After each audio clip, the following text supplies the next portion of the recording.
Is a very well known company, everything is knows. अभी हमारा जो इस टाइम जो नया प्रोडक्ट आया है जो हमारे किसान भाइयों के लिए सबसे ज़्यादा उपयोगी है वो है माइकोराइज़ा।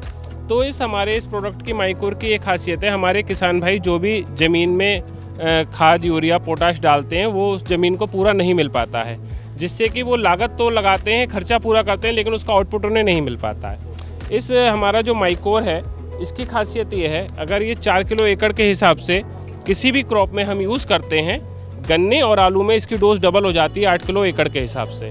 तो जब हम इसे अपनी फसल में डालते हैं तो हमारे ज़मीन में जो भी अघुलनशील तत्व हैं वो सब घुलनशील हो जाते हैं, जिंक मैंगनीज फास्फोरस पोटाश जो भी हैं। तो क्योंकि ज़मीन से जो जड़ों के द्वारा भोजन लिया जाता है वो 60 दिनों तक लिया जाता है, उसमें से साइट्रिक एसिड निकलता है, और जब ये माइकोर पड़ता है तो सारे प्रोडक्ट घुलनशील बन जाते हैं। तो जड़ों के द्वारा जब वो एब्जॉर्ब करता है तो एक तो हमारा सबसे बड़ा फ़ायदा है कि जड़ें लंबी होती हैं, तना मजबूत होता है और आखिर तक वो खड़ा रहता है, और 10 से 15% की ग्रोथ आती है ज़मीन में। हमारे किसान भाइयों की सबसे बड़ी समस्या रहती है उनका पीएच मान, जो हमारे किसान भाइयों को पता भी नहीं लगता है। कई बार ज़मीन भुरभुरी हो जाती है, कई बार उनकी जो ज़मीन है वो एसिडिक हो जाती है, जिससे वो लागत तो लगाते हैं लेकिन कोई भी फ़ायदा नहीं होता है। अगर हम माइकोर यूज़ करते हैं किसी भी फसल में तो उनका पीएच मान ज़मीन का ठीक रहता है, 15% की ग्रोथ आती है। इसका सबसे बड़ा फ़ायदा ये है। और सर जैसे अभी आपने यहाँ पे पीएच लेवल का जिक्र किया, और जो ये किस तरह से मिट्टी की जो गुणवत्ता है, उसकी जो न्यूट्रिएंट्स वैल्यू है उसमें इजाफा करता है, कैसे उसके लिए फ़ायदेमंद है? उसके लिए सबसे बड़ा फ़ायदेमंद ये है कि जब ये मिट्टी में जाता है तो हमारी जो मिट्टी ख़राब हो, भुरभुरी हो, एसिडिक हो, कैसी भी हो, तो उसे ये ठीक कर देता है। क्योंकि इसकी केवल ये माइकोर एक ऐसा प्रोडक्ट है धानुका कंपनी का, और कंपनियों के जो माइकोर आते हैं उसमें 1 ग्राम माइकोर में 30 कंटेंट्स होते हैं, और इसमें इस कंपनी हमारा जो माइकोर है इसमें 1 ग्राम में 60 से ज़्यादा कंटेंट्स हैं जो बहुत जल्दी एक्टिव हो जाते हैं और हमारी मिट्टी को घुलनशील बना देते हैं। सारे जो प्रोडक्ट हैं जिंक मैंगनीज फास्फोरस उन्हें सभी घुलनशील बना देते हैं और उसकी ग्रोथ आ जाती है किसान की। इससे हमारे किसान भाई का बहुत बड़ा फ़ायदा है। अगर हम कई साल पहले की बात करें तो अगर किसी हमारे किसान भाई के 1 एकड़ ज़मीन होती थी, 2 एकड़ ज़मीन होती थी, उसके मुश्किल से 10 या 12 कुंटल ही धान उसमें हो पाता था, लेकिन आज वही आप देखिए 20 से 25 कुंटल निकाल रहा है। वो देन है हमारे जो बायो फर्टिलाइज़र ऑर्गेनिक प्रोडक्ट हैं उनकी।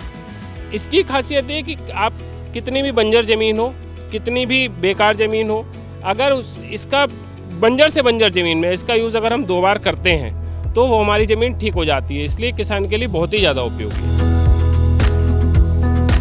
यहाँ पे पंतनगर यूनिवर्सिटी के MBA स्टूडेंट्स भी हमारे साथ हैं, तो उनका कैसा अनुभव रहा है किसान मेले में रहने का और साथ ही साथ सर के साथ काम करने का? जी, यहाँ पे पंतनगर मेले में हमें बहुत बढ़िया अनुभव रहा है। ये पंतनगर यूनिवर्सिटी इस मेले को ऑर्गेनाइज़ करती है, तो ये स्टूडेंट्स को काफ़ी कुछ सीखने को यहाँ पे मौका मिलता है। और हमने जैसे हमारा लाइव प्रोजेक्ट होता है हमारे कॉलेज की तरफ से, तो उसमें हमने ये सर को अप्रोच किया। सर ने हमारे को अपने प्रोडक्ट्स के बारे में नॉलेज दी है, जैसे सैम्प्रा और माइकोर, और सर ने हमको कहा कि ये अपने इनमें किसान आएंगे, आप उनको सर्वे कर लेना और ये प्रोडक्ट का प्रमोशन भी कर लेना। और साथ ही साथ हमारे साथ ये लड़कियां भी हैं, MBA स्टूडेंट्स हैं, और साथ ही साथ कह रहे हैं कि किस तरह से अब जो बिज़नेस वुमेन है, इन्हीं में से कोई, ये तीनों की तीनों आगे चलकर MBA की स्टूडेंट्स हैं और आगे चलकर इन्हीं में से ये लोग बिज़नेस वुमेन बनेंगी। तो कैसा रहा आपका यहाँ का अनुभव, कैसा हो रहा है यहाँ? मैम काफ़ी अच्छा एक्सपीरियंस मिला हमको। This is our first in field experience, और हमको पता चला है कि how to communicate with farmers, उनसे कैसे बात करनी है, उनसे कैसे एक्सपीरियंस लेने हैं, बिकॉज वो इन फील्ड करते हैं और हमको बस बुकिश नॉलेज है। तो दैट्स वाई फील्ड एक्सपीरियंसेस से हमको काफ़ी कुछ सीखने को मिला है इसमें। And what's your name? और अभी आप MBA फर्स्ट ईयर है, सेकेंड ईयर है? Ma'am my name is Swarnima Kanyal and right now I am in first year. So आपका कैसा एक्सपीरियंस रहा है? ये फर्स्ट ईयर है, सेकेंड ईयर है मेले का?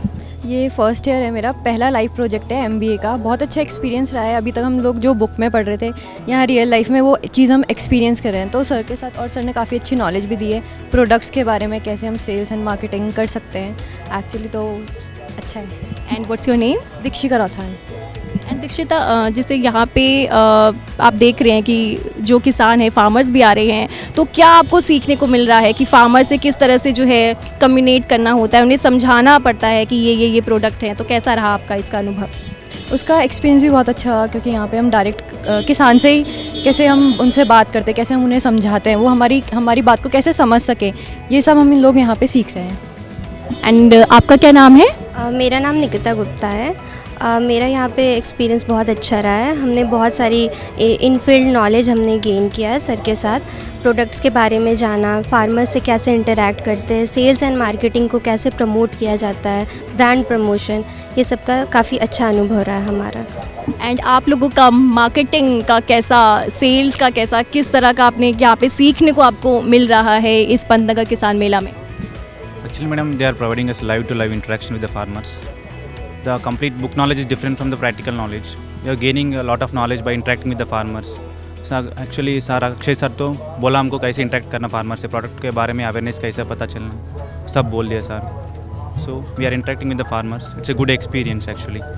तो यहाँ पे मैं हमारे व्यूवर्स को बताऊँ कि जो आप स्टडी करते हैं उसके साथ आपको प्रैक्टिकल नॉलेज बहुत इंपॉर्टेंट होती है, फील्ड एक्सपीरियंस लेना बहुत इंपॉर्टेंट होता है। तो आप लोगों का फील्ड एक्सपीरियंस वो कैसा रहा? सबसे पहले आपका नाम? मैम, मेरा नाम गिरिधर जगताप है।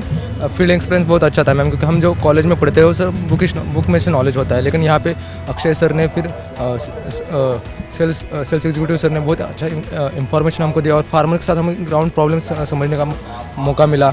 और फार्मर्स को जो टेक्निकल जो वर्ड्स होते हैं वो समझते नहीं है, लेकिन हम उनको जो ग्राउंड लेवल पे जो वर्ड यूज़ करते हैं वो उस भाषा में हमें समझाने का प्रयत्न किया।